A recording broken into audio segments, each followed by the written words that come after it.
30 days of war are reshaping the Middle East, exposing a fragile global economy and forging new political alliances. Here's what you need to know. איראן היא לא אותה איראן, חיזבאללה הוא לא אותו חיזבאללה, וחמאס הוא לא אותו חמאס.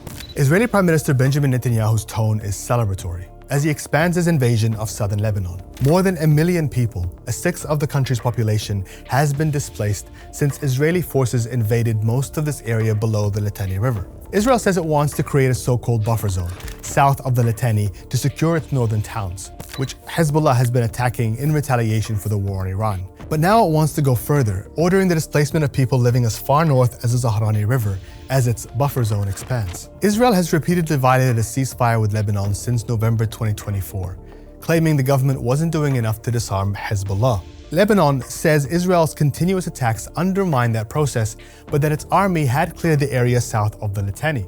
Now Israel is gearing up to occupy the south, saying that the 1 million people they pushed out won't be coming back.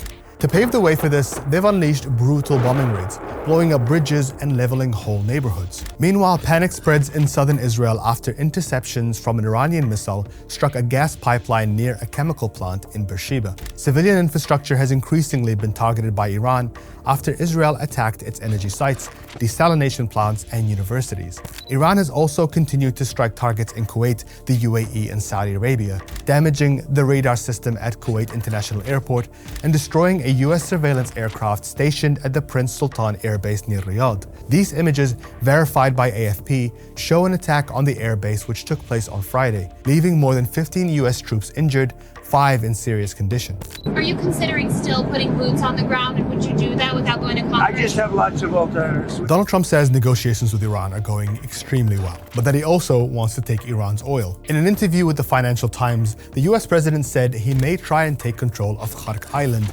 Iran's main export hub for crude. He also gave us a hint as to who he's been talking to, according to him at least, confirming speculation that it was Iran's parliamentary speaker, Mohamed Trump claims that Qalibaf personally oversaw the passage of at least 10 Pakistani-flagged oil tankers through the Strait of Hormuz as a gift to the White House.